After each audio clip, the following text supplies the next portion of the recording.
Hello friends, welcome to world of devils. మీరందరూ ఎలా ఉన్నారు? నేను చాలా బాగున్నాను. మీరందరూ బాగుండాలని కోరుకుంటున్నాను. ఈరోజు ఈ వీడియోలో చూసిన వాళ్ళు ఇంతకుముందు ఎప్పుడూ డెవిల్స్ లేరు, అంటే దెయ్యాలు లేవు, భూతాలు లేవు అని ఎవరైతే అనుకుంటున్నారో, ఈ వీడియోలో జరిగిన యథార్థ సంఘటన ఒక నిర్వచనం దెయ్యాలు ఉన్నాయి అని నమ్మడానికి. ఈ వీడియోలో మనం తెలుసుకోబోతున్న కథ ఒక యథార్థ సంఘటన. ఎవరైతే భూతాలు దెయ్యాల మీద నమ్మకం లేని వాళ్ళు ఉంటారో ఈ వీడియో తెలుసుకున్నట్టయితే వాళ్ళకి నమ్మకం వస్తుంది దెయ్యాలు భూతాలు అనేవి ఉన్నాయి అని. ఇంకా లేట్ చేయకుండా మనం వెళ్ళిపోదామా వరల్డ్ ఆఫ్ డెవిల్స్లోకి.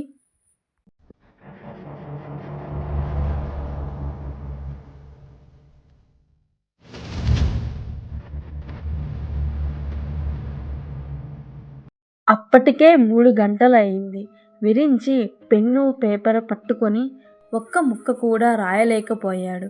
ఏం రాయాలి? ఏమి రాసినా నచ్చట్లేదు తనకి. రాయడం, పేపర్ చించేయడం. ఇప్పటికే 2 నెలలు దాటిపోయింది. ఇంకో 20 రోజుల్లో ప్రొడ్యూసర్కి కథ ఇవ్వాలి. ఈ సినిమా కూడా లేకపోతే రోడ్డు మీద పడాల్సిందే. ఇండస్ట్రీకి వచ్చిన కొత్తల్లో వరుస హిట్లతో దూసుకుపోయిన నా జీవితం ఒక్కసారిగా తలక్రిందులయ్యింది. 4 వరుస ప్రాపుల్లో లోను తీసుకొని కొనుక్కున్న ప్లాటుకి ఈ నెల ఇన్స్టాల్మెంట్ కట్టలేదు. కారు వాడటం మానేసి చాలా రోజులైంది. 2 సంవత్సరాలు ఖాళీగా ఉన్నాను. 2 సంవత్సరాల ఖాళీ తర్వాత వచ్చిన అవకాశంలో బడ్జెట్లో హర్రర్ థ్రిల్లర్ సినిమాకి కథ కావాలి అన్నాడు ఒక ప్రొడ్యూసర్. ఇప్పుడదే ట్రెండ్ నడుస్తుంది. ఇంతకు ముందు అలాంటి కథలు రాసిన అనుభవం లేదు నాకు. అయినా డబ్బులు లేక ఒప్పుకున్నాడు విరించి. రూమ్ తలుపు పెట్టుకొని రాత్రి పగలు ఆలోచిస్తూ ఉన్నాడు. అయినా ఏమీ తట్టలేదు. అప్పటికి కొన్ని ఇంగ్లీష్ సినిమాలు, కొరియన్ సినిమాలు చూశాడు. ఊహ అవి నచ్చలేదు. ఇక ఇంట్లో ఉంటే కుదరదు, ఎక్కడికైనా దూరంగా వెళ్ళాలి, కథ వెతుక్కుంటూ అనుకున్నాడు. అనుకున్నట్టే తడువుగా ట్రైన్లో ఢిల్లీకి బయలుదేరాడు. తన ఫ్రెండ్ మహేష్ అక్కడే జాబ్ చేస్తున్నాడు. ఎప్పుడు రమ్మని అంటూ ఉంటాడు. సర్ప్రైజ్ ఇద్దామని తనకు చెప్పకుండా బయలుదేరాడు విరించి. ట్రైన్లో రకరకాల వ్యక్తులు, కొందరు ఫ్యామిలీతో వస్తే కొందరు ఒంటరిగా. తన బోగీలో చాలామంది హిందీ మాట్లాడేవారు ఉన్నారు. విరించికి హిందీ అర్థం చేసుకోగలడు కానీ మాట్లాడలేడు. విరించికి ఊరట ఆనందరావుతో కలిగింది. Anandarao physics professor. ఢిల్లీలో ఉన్న తన కూతురు ఇంటికి వెళ్తున్నాడు. విరించి తనను తాను పరిచయం చేసుకున్నాడు. వారు చాలా విషయాలు మాట్లాడుకున్నారు. ఆ మాటల్లోనే తను ఒక హర్రర్ కమ్ థ్రిల్లర్ స్టోరీ రాయాలనుకుంటున్నానని చెప్పాడు. మీరు ఫిజిక్స్ ప్రొఫెసర్ కాబట్టి అడుగుతున్నా, దెయ్యాలు ఉంటాయా, ఉండవా? కుతూహలంగా అడిగాడు విరించి. అప్పుడు ఫిజిక్స్ ప్రొఫెసర్ ఇలా అన్నాడు. మన కంటికి కనిపించేవన్నీ 3 డైమెన్షన్స్లో ఉంటాయి. ఈ విశ్వంలో 11 డైమెన్షన్స్ ఉన్నాయని అంటారు. ఈ లెక్కన దెయ్యాలు 4 డైమెన్షన్లలో ఉండొచ్చని నా అభిప్రాయం అన్నాడు ఆనందరావు కళ్ళజోడు సరిచేసుకుంటూ. అంటే దెయ్యాలు ఉన్నాయని మీరు నమ్ముతున్నారా? ఆశ్చర్యంతో అడిగాడు విరించి. నమ్ముతాను. దెయ్యాల గురించి నేను చాలా విన్నాను, కానీ ఎప్పుడు వాటిని చూడలేదు అంటాడు ప్రొఫెసర్. నేను ఊరికే నమ్మట్లేదు. నా చిన్నప్పుడు మా అన్నయ్యకు దెయ్యం పట్టి చనిపోయాడు. తరువాత చాలామంది దెయ్యాల వల్ల చనిపోయారు అని నాకు తెలుసు. నాన్సెన్స్. సైన్స్ ఇంత అభివృద్ధి చెందిన తర్వాత కూడా ఏదో కారణంతో చనిపోతే అది దెయ్యం వలనే అనుకొని మీ ఫిజిక్స్ చెప్పడానికి కొంచెం కూడా అర్హత లేదు. ఆ జాబుకు రిజైన్ చేసి గుడి ముందు పూల కొట్టు పెట్టుకోండి అని ఆవేశంతో అంటాడు విరించి ప్రొఫెసర్తో. అప్పుడు ఆనందరావు ప్రశాంతంగా ఇలా అంటాడు. సైన్స్ కనుక్కోలేనివి చాలా ఉన్నాయి, వాటిలో ఇది కూడా ఒకటి అన్నాడు. ఓకే, మీ అన్నయ్య దెయ్యం పట్టి చనిపోయాడు అన్నారు కదా, ఏ కారణంతో దెయ్యం పట్టింది? వాటికి కారణాలు ఉండవు. అవి ఉన్న దారిలో మనకు తెలియకుండా వెళ్ళినా సరే అవి మనకి ఎదురు పడవచ్చు. అప్పుడు అవి ఏం చేయాలనుకుంటే అవి చేస్తాయి. అదంతా కర్మ ప్రకారం జరుగుతుంది. కొంతమంది 80-90 ఏళ్ల వరకు బ్రతుకుతారు. కొందరు 25 ఏళ్లకే యాక్సిడెంట్లో పోతారు. కొందరు రకరకాల రోగాలతో ఆయుష్ తీరకముందే పోతారు. కొందరు పుట్టిన కొన్ని గంటల్లోనే చనిపోతారు. ఎందుకు? అదే కర్మ. దాని ప్రకారం చావు ఏ రూపంలో అయినా రావచ్చు. అదే దెయ్యం కూడా కావచ్చు అని ఆనందరావు తాపీగా చెప్పుకుంటూ పోయాడు.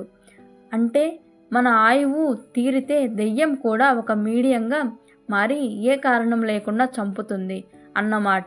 Just like accident. అది విన్న విరించి ఇలా అంటాడు. "యువర్ యాన్ ఎడ్యుకేటెడ్ స్టూపిడ్" అన్నాడు విరించి కోపంగా. చూడు, దెయ్యాలను చూశామని వాటితో మాట్లాడామని రకరకాల కథలు వింటూ ఉంటాం. అవి నిజమో కాదో మన దాకా వచ్చే వరకు మనకు తెలియదు. ఫారెన్ కంట్రీస్లో సియాన్స్ అనే ఒక ప్రక్రియ ద్వారా, ఒక మీడియం ద్వారా ఆత్మలతో మాట్లాడుతారు.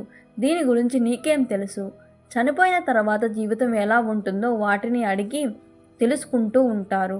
ఇంకా అక్కడ పారానార్మల్ రీసెర్చ్ సెంటర్లు ఎన్నో ఉన్నాయి. వీటి గురించి ఇంటర్నెట్లో వెతికినా దొరుకుతుంది అన్నాడు ఆనందరావు. ఇంటర్నెట్లోనా అని ఎగతాళిగా నవ్వాడు విరించి. కరెక్టే, ఇంటర్నెట్లో దొరికే ఫోటోలు వీడియోలు 99% ఫేక్ ఉంటాయని నేను కూడా ఒప్పుకుంటాను. కానీ నిజానికి 1% ఉన్నా చాలు కదా మన నమ్మకాలు మార్చుకోవడానికి, సంజాయిషి ఇస్తున్నట్టుగా అన్నాడు ఆనందరావు. 1% కూడా ఫేక్ అని ఏదో ఒకరోజు తెలిసిపోతుందిలే మాస్టారు అని వెటకారంగా అన్నాడు విరించి. సరే, నేను చెప్పింది అంతా ట్రాష్ అనుకో, కానీ నువ్వు రాసే సినిమా కథకి ఇది పనికొస్తుంది అనుకుంటున్నా. ఎందుకంటే సినిమాకి లాజిక్ అవసరం లేదు అన్నాడు ఆనందరావు తాపీగా. ఓకే, మీరు చెప్పిన వాటిని యూజ్ చేసుకొని ఒక మంచి హర్రర్ స్టోరీ రాయొచ్చు. బట్ సియాన్స్తో సహా మీరు చెప్పినవేమీ నేను నమ్మను. కేవలం సినిమాలో మాత్రమే ఉపయోగిస్తాను అన్నాడు విరించి వెనక్కి వాలుతూ. ఓకే, నీ ఇష్టం. అనుభవమే నమ్మకాలను సృష్టిస్తుంది. అప్పటి వరకు అభిప్రాయాలు మాత్రమే ఉంటాయి. ఎనీవే, నాకు నిద్ర వస్తుంది అంటూ బెర్త్ చేసుకొని పడుకున్నాడు ఆనందరావు. విరించి కూడా పై బెర్త్ ఎక్కి పడుకున్నాడే కానీ విరించి మెదడులో రకరకాల ఆలోచనలు. ఏమి రాయాలి అని ఆలోచిస్తూ ఉన్నాడు. 2 గంటలు గడిచింది. ఎంతసేపటికి నిద్ర రాకపోవడంతో కిందికి దిగాడు. ఆనందరావుతో సహా అందరూ పడుకొని ఉన్నారు. జేబులో తడిమి చూసుకున్నాడు. సిగరెట్లు అయిపోయాయి. తిండి లేకుండా రోజంతా ఉండగలడు కానీ సిగరెట్టు లేకుండా గంట కూడా ఉండలేడు. ఇందాక ట్యూషన్లో తీసుకోనందుకు తనను తానే తిట్టుకున్నాడు. నిద్ర రాక డోర్ దగ్గరికి వెళ్ళి నిల్చున్నాడు. చల్లని గాలి రివ్వున తాకుతుంది. అలాగే బయట చీకట్లో చూస్తూ నిల్చున్నాడు. ఏం గురు, నిద్ర పట్టట్లేదా అని వినిపించడంతో వెనక్కి తిరిగాడు. ఒక 5.5 అడుగుల వ్యక్తి మాసిన బట్టలతో చెదిరిన జుట్టుతో కూలి పని చేసుకునేవాడిలా ఉన్నాడు. నాకు కూడా నిద్ర పట్టడం లేదు గురు, అందుకే అటూ ఇటూ తిరుగుతున్నా అంటూ జోబులోంచి సిగరెట్ తీసి వెలిగించాడు. అతని చేతిలో సిగరెట్ చూడగానే విరించికి ప్రాణం లేచి వచ్చినట్టు అనిపించింది. తను తాగే బ్రాండే. ఎలా అడగాలా అని సంకోచిస్తున్నా విరించి చూస్తూ, ఏంటి గురు, సిగరెట్ కావాలా అని జోబులోంచి మరో సిగరెట్ తీసి విరించికి ఇచ్చి తనే అగ్గిపుల్లతో వెలిగించాడు. విరించికి ప్రాణం లేచి వచ్చినట్టయింది. గుండెల నిండా పొగ పీల్చి తలుపు నుండి బయటికి వదిలాడు. ఎక్కడికి గురు? ఢిల్లీకా? ఏం పని మీద వెళ్తున్నారు? ఏం పని లేదు, ఊరికే ఫ్రెండ్ని కలవడానికి అని విరించి చెప్పాడు. మంచిది. ఏం పని చేస్తుంటావు గురు? నేను రైటర్ని, అంటే సినిమాలకు కథ రాస్తూ ఉంటా. అప్పుడు ఆ వ్యక్తి ఇలా అంటాడు. అవునా గురు, నాకు సినిమాలంటే పిచ్చి. ఇంతకీ ఏ సినిమాలకి కథ రాశారు గురు అని అడగగా, వాసుకి, తొలకరి, సునంద అని విరించి చెప్తాడు. తెలుగు సినిమాలా గురు? నేను తెలుగు సినిమాలు పెద్దగా చూడను. తమిళ్ మరియు మలయాళం, పొజుర్బి ఇలాంటివే నచ్చుతాయి. ఓహో అంటూ కాలిపోయిన సిగరెట్ని డోర్లోంచి బయటికి విసిరాడు విరించి. ఇంకో సిగరెట్ కావాలా గురు? స్టాఫ్ రావడానికి ఇంకో 2 గంటలు పడుతుంది అంటూ మరో సిగరెట్ తీసి విరించి చేతిలో పెట్టాడు. విరించి కాదనలేక తీసుకున్నాడు. మర్చిపోయాను, నా పేరు బోంస్లే, మీ పేరేంటి గురు అని విరించిని అడగగా అప్పుడు విరించి నా పేరు విరించి అని చెప్తాడు. గురు, సినిమా కథలంటే మంచి రొమాన్స్ ఉంటుందా? మరో సిగరెట్టు వెలిగిస్తూ అన్నాడు బోంస్లే. అన్నీ ఉంటాయి. తరువాత సినిమా ఏం రాస్తున్నారు గురు?